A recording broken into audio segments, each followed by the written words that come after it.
నమస్తే, welcome to Disha TV. Telangana వ్యాప్తంగా ఈరోజు ఏ ఇద్దరు భూ యజమానులు రైతులు కలిసినా చర్చించుకుంటున్న ఒకే ఒక ప్రధాన అంశం 22A నిషేధిత భూముల జాబితా. మన గ్రామీణ ప్రాంతాల్లో కానీ పట్టణ ప్రాంతాల్లో కానీ ఒకప్పుడు పట్టా భూమిగా ఉన్నది ఇప్పుడు రికార్డులో అసైన్డ్ భూమి అని చూపిస్తుంది. భూభారతి పోర్టల్లో పట్టా అని ఉంటే అదే భూమి ఐజీఆర్ఎస్ వెబ్సైట్లో నిషేధిత జాబితాలో కనిపిస్తుంది. ఇదే క్షేత్రస్థాయిలో ఉన్న సామాన్య ప్రజలకు, రైతులకు మరియు ప్లాట్ల యజమానులకు తీవ్ర అయోమయాన్ని సృష్టిస్తుంది. అసలు రికార్డులో ఈ మార్పులు ఎలా వచ్చాయి? ప్రభుత్వం ముందుకు తీసుకొచ్చినటువంటి 15 రోజుల పరిష్కారం హామీ ఎందుకు అసాధ్యంగా కనిపిస్తుంది? మరియు భూ యజమానులు ఎందుకు ఆందోళన చెందుతున్నారనే వివరాలు ఇప్పుడు ఈ వీడియోలో వివరంగా తెలుసుకుందాం.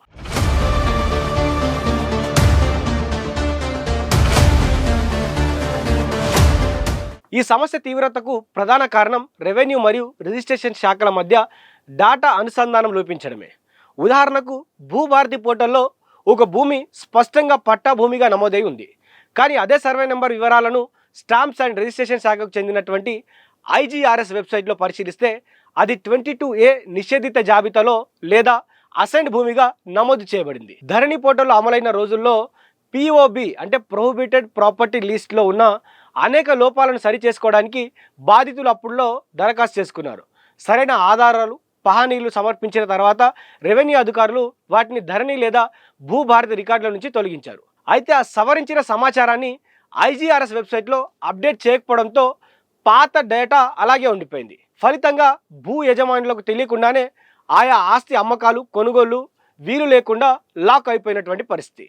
గత 50, 60 లేదా 70 ఏళ్లుగా క్రమబద్ధంగా పట్టా భూమి ఉన్న రికార్డులను అనేక సార్లు క్రయ విక్రయాలు జరిగి చేతులు మారిన భూములను రాత్రికి రాత్రి అసైన్ లేదా సర్కారీ భూములుగా మార్చడంపై తీవ్ర విమర్శలు వ్యక్తమవుతున్నాయి. ఒక పట్టా భూమిని అసైన్ భూమిగా మార్చాలంటే అసైన్మెంట్ కమిటీ సమావేశం జరిగిందా, వారికి పట్టా ఎప్పుడు ఇచ్చారనే ఆధారాలు ఉండాలి.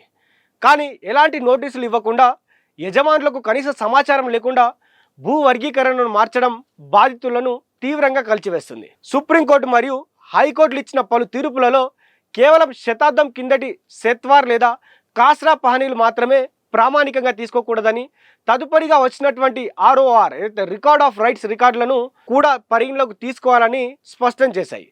అయినప్పటికీ స్థానిక రెవెన్యూ అధికారులు పాత రికార్డులను సాకుగా చూపి లక్షలాది ఎకరాలను నిషేధిత జాబితాలోకి చేరుస్తున్నటువంటి పరిస్థితులు కనిపిస్తున్నాయి. గ్రామీణ ప్రాంతాల్లో రైతులకు POB సమస్యలు ఎలా ఎదురవుతున్నాయో తెలుసుకోవడానికి ఖరీజ్ ఖాతా, శివాయి జమేదార్ ఈ నమోదులను పరిశీలించాలి.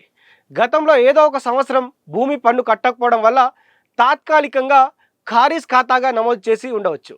ఆ తర్వాత పన్ను చెల్లించాక తిరిగి పట్టాగా మార్చినప్పటికీ రికార్డులో ఎక్కడో ఒక చోట ఆ ఒక్క పాత పదాన్ని పట్టుకొని అధికారులు దాన్ని ప్రభుత్వ భూమిగా వర్గీకరిస్తున్నారు. అదేవిధంగా సెత్వార్ కాలంలో శివాయి జమేదార్ అంటే సాగు చేసుకున్నటువంటి భూమి అని ఉండి ఆ తర్వాత 70 ఏళ్లుగా RORలో పట్టాదారుడి పేరు కొనసాగుతున్న భూములను కూడా నేడు సర్కారీ భూములుగా మారుస్తున్నారు. రాతపూర్వక మార్గదర్శకాలు లేకపోవడంతో కలెక్టర్లు, RDOలు, తహసీల్దార్లు మౌఖిక ఆదేశాలను అంగీకరించకుండా ప్రతి కేసుకు ప్రత్యేక ఆర్డర్ కాపీలను డిమాండ్ చేస్తున్నారు. రెవెన్యూ శాఖ మంత్రి పొంగులేటి శ్రీనివాసరెడ్డి గారు బాధితులకు ఎలాంటి నష్టం జరగకుండా ఈ సమస్యను 15 రోజుల్లో పరిష్కరిస్తామని హామీ ఇచ్చారు. అయితే క్షేత్రస్థాయిలో పరిస్థితి దీనికి భిన్నంగా ఉంది. భూ వివాదాల కేసులో ఆ కేసుల స్వభావాన్ని పరిశీలిస్తే ఒక్కో సమస్య పరిష్కారానికి గతంలో 2 ఏళ్ల సమయం పట్టింది. ఇప్పుడు ఎలాంటి ప్రభుత్వం నుంచి స్పష్టమైన అధికారిక గైడ్లైన్స్ జారీ కాకుండా కేవలం 15 రోజుల్లో లక్షలాది కేసులను పరిష్కరించడం అసాధ్యమని రెవెన్యూ చట్టాల నిపుణులు స్పష్టం చేస్తున్నారు. పట్టాదారులకు న్యాయం చేయాలంటే అన్ని రకాల చట్టబద్ధమైనటువంటి ఆధారాలు, రిజిస్టర్ సేల్ డీడ్స్, దశాబ్దాల పహనీలు సరిచూడాల్సి ఉంటుంది. తగిన విధి విధానాలు లేకుండా అధికారులు నిర్ణయాలు తీసుకోలేక చేతులెత్తేస్తూ ఉన్నారు. అయితే దీనికి కొన్ని పరిష్కార మార్గాలు, ప్రభుత్వం చేపట్టాల్సినటువంటి చర్యలు ఒకసారి మనం చూసుకుంటే, ఈ జటిలమైన సమస్యకు శాశ్వత పరిష్కారం లభించాలంటే ప్రభుత్వం వెంటనే కొన్ని కీలక నిర్ణయాలు తీసుకోవాల్సి ఉంటుంది.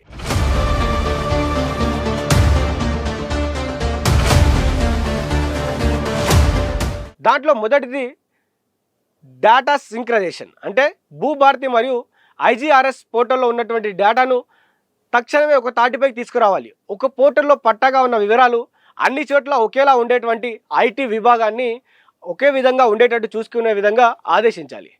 స్పష్టమైనటువంటి జీవో ఉండాలి, గైడ్లైన్స్ జారీ చేయాలి. రికార్డుల సవరణకు సంబంధించి తహసీల్దారులకు ఆర్డీఓలకు స్పష్టమైన అధికారిక మార్గదర్శకాలతో కూడిన జీవోను తక్షణమే అందుబాటులోకి తేవాలి.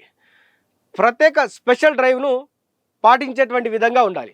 ప్రతి గ్రామంలో పట్టణంలో ఎటువంటి వ్యత్యాసం లేకుండా 22A నిషేధిత జాబితాలోని తప్పులను సరిదిద్దడానికి రెవెన్యూ శాఖ ప్రత్యేక స్పెషల్ డ్రైవ్ను నిర్వహించాలి. అయితే పాక్షిక నిషేధ సవరణ, ఒక సర్వే నెంబరు కొంత భాగం మాత్రమే వివాదంలో ఉంటే ఆ సర్వే నెంబర్ మొత్తాన్ని నిషేధిత జాబితాలో పెట్టే పద్ధతికి స్వస్తి పలికి కేవలం వివాదాస్పద భాగాన్ని మాత్రమే పరిమితం చేయాలి. ప్రభుత్వం ఈ అంశంపై తక్షణమే దృష్టి సారించి క్షేత్రస్థాయిలో భూ యజమానులకు మరియు రైతులకు పూర్తి అవగాహన కల్పిస్తూ సులువైన మార్గంలో సమస్యను పరిష్కరించకపోతే ఇది మునుముందు మరింత ఇబ్బందికరంగా మారేటువంటి అవకాశం ఉంది.